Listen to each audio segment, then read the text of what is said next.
Hi, this is Raza von Werder from the University of Mother God Church reading an article by William Bond called Reclaiming Matriarchal Power, and I'm on part 2 of this article. So women have married men, rich men, or learned to be as competitive and ruthless as male politicians or businessmen and obtained wealth and power this way. Some women can make this work, but mostly by doing this, their power is limited. When a woman marries a wealthy man, she can only influence him. He still retains the real power. If she becomes a politician and accepts bribes to further her career, she finds she has to serve the interests of those who pay her, not the interests of the people she represents. If she becomes a successful businesswoman, she finds that if she gives away too much of her wealth to help others, she loses her power and her influence. Rich and powerful women find themselves only giving money to charities which have a limited power in which to help others, and even less if they are run by corrupt administrators. So women who take the patriarchal path to power find themselves alone and isolated and limited in how much they can do. Matriarchal power can only come about when all women are empowered, but more than this, women can use the power of the mind.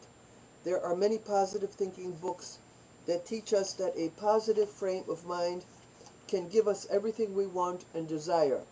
Many scientists claim we live in a total materialistic world where there is no God and positive thinking is nonsense because our thoughts have no influence on the material world.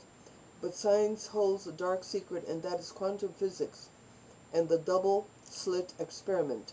The foundation of science is that they are rational and impartial observers of nature, and through this, the truth of anything can be obtained by research and testing. This is not what happened when the double-slit experiment was performed. It would take a long time to explain what the double-slit experiment is about, but you can find it on the internet if you are interested.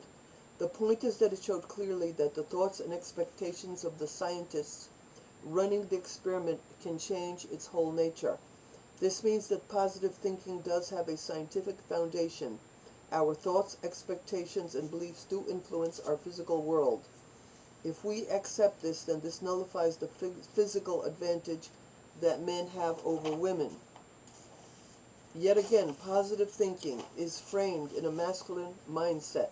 So we have sportsmen and businessmen promoting and using these ideas to beat their opponents, but it doesn't have to be like this. Positive thinking doesn't have to be competitive. Women can use it a total, loving, caring way and use it to benefit everyone. Positive thinking also makes sense of our world. Atheists, when arguing about religions, put forward the point, if we were created by loving God, why do we live in a world of suffering? The answer to this is that the loving deity that created our world also gave us the gift of free will, and through this free will we create our own reality. This is why patriarchal religions creates great suffering in our world, because they never tell us this. They keep it to themselves. So even though there are hints about positive thinking in the Bible and other religious teachings, the priests don't talk about it. Recently, there's been a best-selling book by Rhonda Byrne called The Secret, which is all about positive thinking. But why is positive thinking a secret? In the competitive patriarchal world, you never give a sucker an even break. So the people who are unaware they create their own reality through the thoughts they think are powerless compared to those who know this. So the rich and powerful have kept this knowledge a secret to keep the common people and women powerless. Knowledge that our thoughts create our own reality began to seep out in the 18th century in Austria through the work of Dr. Franz Anton Mesmer, who was able to perform miracle cures in his patients. He was controversial, and other doctors stopped him continuing his practice because his work was in the form of mesmerism, which later became hypnosis when they took the healing aspect out of it. Mesmerism became popular in the USA in the 19th century, and from it evolved the New Thought movement.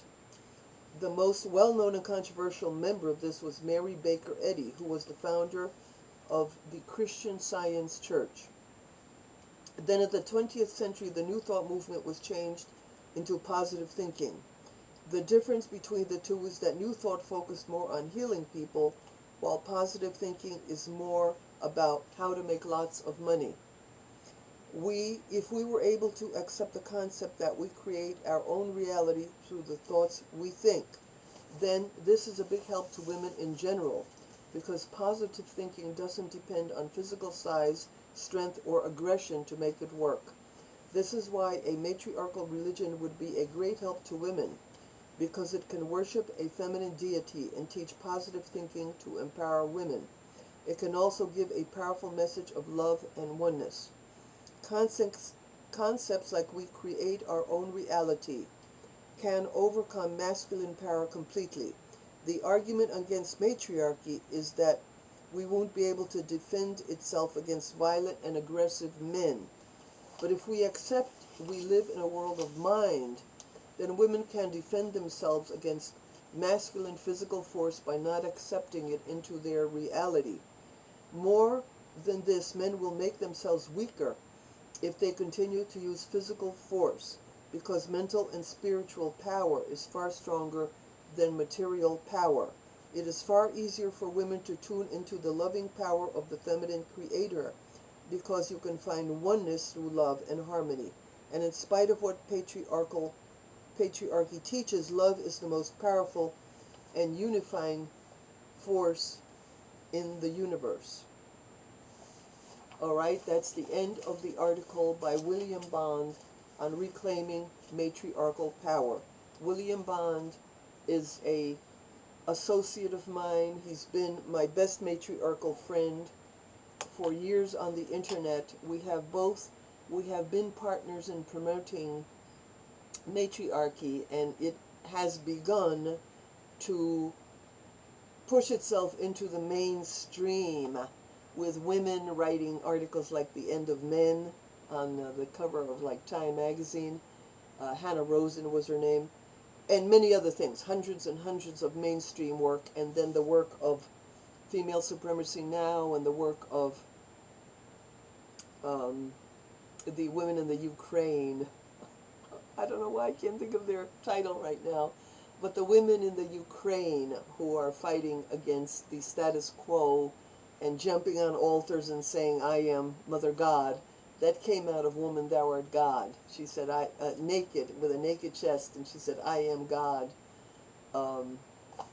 That came out of Woman Thou Art God. And then the sites like The Girl God came out of Woman Thou Art God, which I produced in 2004 and 2006. And William, and then I archived it. It has 6,000 pages, Woman Thou Art God. Meanwhile, William Bond was working in his own sphere, and then eventually we got together and worked somewhat together. And he created many ideas, positive ideas, about what the goddess wants, and he wrote many famous concepts, like the concept that women are like a cork. You have to hold it down. If you don't hold it down, it comes up automatically, and that's what women are, which is true. And so he did that, and